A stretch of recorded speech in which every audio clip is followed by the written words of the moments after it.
Di depan kita semua, di samping saya. Pada hari kelima dan keenam, para peserta JPI mengikuti kegiatan talk show, seminar, dan kunjungan budaya pendidikan. Peserta yang mengikuti talk show dibagi menjadi dua kelompok, yaitu kelompok Nusa dan kelompok Bangsa. Kedua kelompok akan melaksanakan dua kegiatan talk show dan dua kegiatan kunjungan budaya pendidikan sesuai dengan jadwal yang telah ditentukan. Semuanya, bismillahirrahmanirrahim. Bisnis itu harus fokus, makanya kita mengambil sebuah jalan yang nggak mudah itu tadi. Saya dipanggil talk show dengan tema Pemuda sebagai Pelopor Kewirausahaan. Tujuan, menumbuhkan semangat pemuda untuk berwirausaha, meningkatkan kemampuan pemuda menjadi pelopor kewirausahaan, menumbuhkan jiwa kepeloporan pemuda dalam segala bidang. Narasumber, owner Dagadu Jogja, owner Mangrove Printing, dan owner Kedai Digital.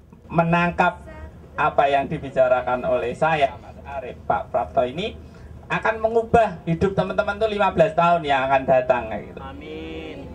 Bisnis online kayak gitu, karena bisnis itu sangat ini ya, sangat sekarang lagi booming lah kayak gitu.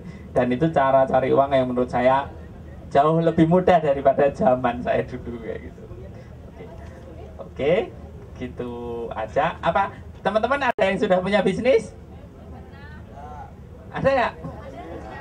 Jadi nama IO saya tuh Mentari Group. Itu tuh ada dua, ada Mentari Sinergi sama Mentari Vacation. Kalau yang Mentari Sinergi untuk khusus event organizer seperti itu. Nah, untuk Mentari Vacation kita biasanya jalan-jalan. Kita pernah seringnya sih bawa teman-teman di jurusan ataupun di kampus saya seperti jalan-jalan yang deket-deket aja, siapa dari Bandung itu kita sering ke Kick Andy nonton atau terus pulangnya ke Kota Tua. Nah, sebenarnya itu simple thing, tapi dari situ kita dapat banyak pengalaman, dapat banyak pelajaran, dapat dapat profit juga, main sambil cari duit gitu, itu asik banget Pak.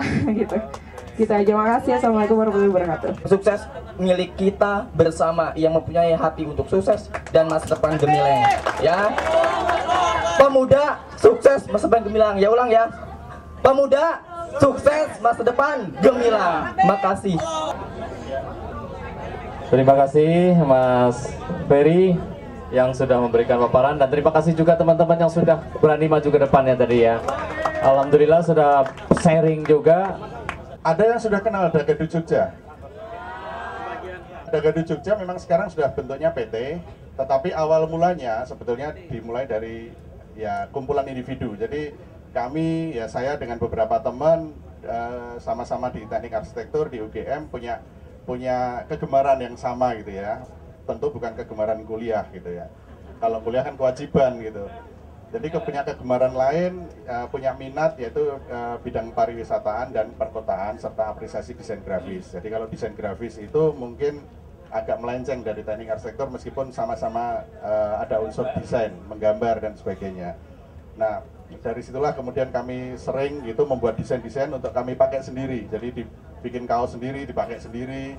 Ada mau bikin kelompok badminton, bikin kaos, yang bikin desain, bikin kaos, dipakai sendiri, dan sebagainya.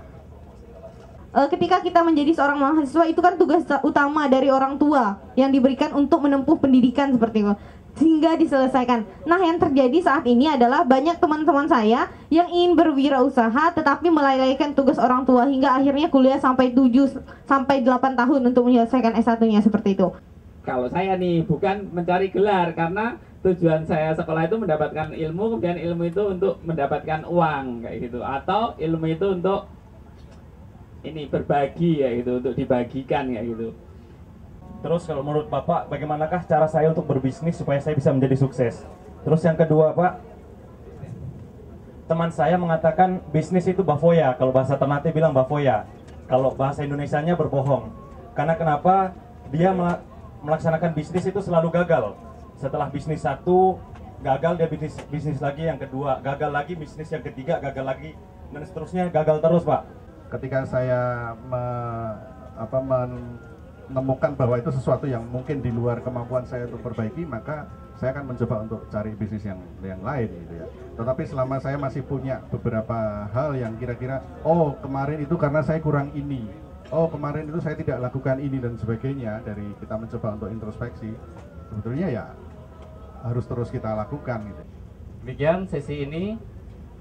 Mohon maaf bila dalam penyampaian banyak kesalahan, dan kalaupun itu ada hal-hal yang baik itu semata-mata datangnya dari Allah Subhanahu wa taala. Billahi taufiq wal hidayah. Wassalamualaikum warahmatullahi wabarakatuh.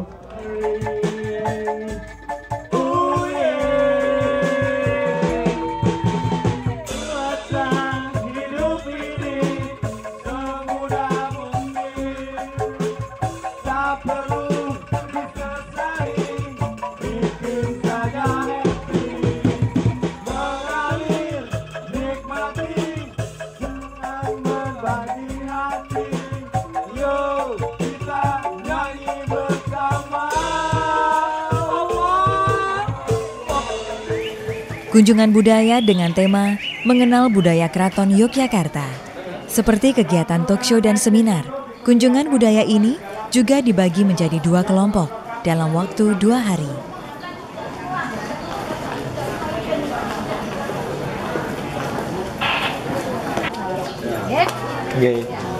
Ini dari mana aja? Bangka Belitung, Kalimantan Selatan. Ya, saya tekankan ya, di Yogyakarta, karena kalian di Jogja. Ya, fungsi daripada raja. Tadi sudah saya jelaskan antara gubernur dan Kasultan.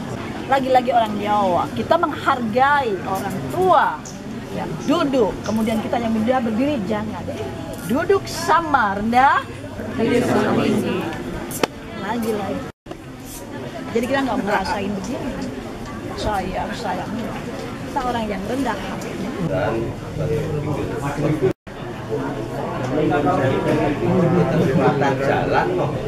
Kami sangat senang untuk pertama kalinya datang ke Provinsi Jakarta untuk Jambore Pemuda Indonesia, karena ini untuk pertama kali teman-teman hadir di Yogyakarta, dan kegiatan ini mungkin secara terus-menerus harus dilakukan untuk pemuda-pemuda Indonesia untuk lebih tahu lagi mengenai budaya-budaya yang ada di seluruh provinsi yang ada di Indonesia ini, yang banyak sekali suku, etnis, dan budaya.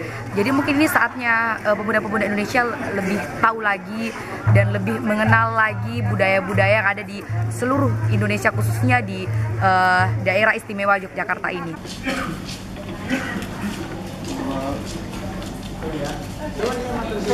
Kami terkesan karena tempat wisatanya yang begitu indah, kemudian cara mereka menyambut kami dengan sangat ramah dan sangat luar biasa.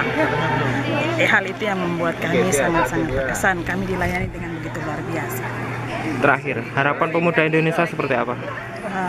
Saya secara pribadi berharap bahwa kami pemuda bisa membawa bangsa ini ke arah yang lebih maju. Talkshow dengan tema Budaya sebagai Pemersatu Indonesia. Dengan tujuan menumbuhkan kesadaran pemuda akan kebinekaan Tunggal Ika budaya Indonesia, meningkatkan kebanggaan pemuda Indonesia terhadap budayanya, mensinergikan pemuda Indonesia melalui budaya. Narasumber Muhammad Jazim, Marzuki, Jogja Hip Hop Foundation. Mampu membentuk bangsa. Jadi sebelum saya bicara, saya akan menampilkan satu sosok pemuda yang dia berpidato di Prambanan ini pada tahun 1929 ketika dia baru berumur 29 tahun. Ayam berkokok karena telah melihat fajar menyingsing. Fajar menyingsing bukan karena kokok ayam. Tuan-tuan menduduki jabatan sebagai anggota Volksraad, Dewan Perwakilan Rakyat. Tuan-tuan hidup dari jatuh, dari gaji pemerintah Belanda. Tuan-tuan tidur nyenyak sehingga bangun siang tidak melihat fajar kemerdekaan itu sudah menyingsing di ufuk timur. Indonesia merdeka sekarang. Itu keyakinan anak muda. Di pendidikan saat ini kita tidak dibangun dalam bentuk misalnya bagaimana budaya, hanya sebatas pengetahuan umum, belajar teori matematika hanya untuk lulus.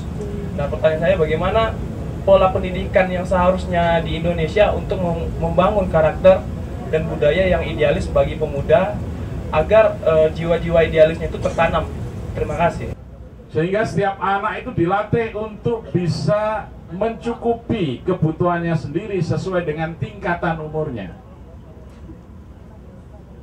Artinya begini, bagaimana setiap diri kita itu selalu berpikir jangan bergantung kepada orang lain, bergantung kepada bangsa lain, bergantung kepada negara lain. Satu contoh kecil hari ini, ya. Seminar pendidikan dengan tema Membangun Pemuda yang Pluralis dan Nasionalis.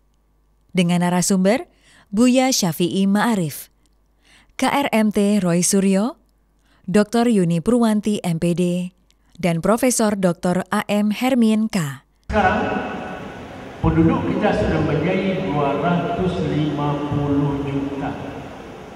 Jadi kenaikannya sekitar 350%. Ini adalah sebuah ledakan demografis yang luar biasa. Satu sisi itu menguntungkan, artinya kita punya manpower yang dahsyat, punya pangsa pasar yang dahsyat, tapi kalau tidak pandai mengelolanya,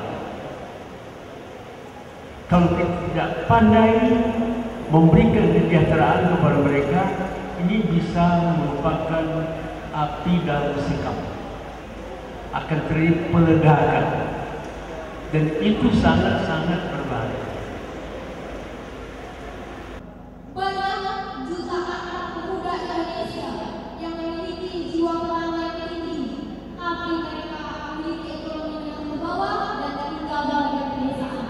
Nah, di sini menurut saya perhatian mereka belum sepenuhnya, dan itu menjadi sebuah tantangan mengapa pemuda saat ini tidak menjadi seorang yang pertama dan nasionalis. Saya juga harus mengkritik pejabat-pejabat bawah. Apakah bupati, gubernur, itu banyak di Jakarta, tidak ngurus rakyatnya. Kekayaan Papua luar biasa.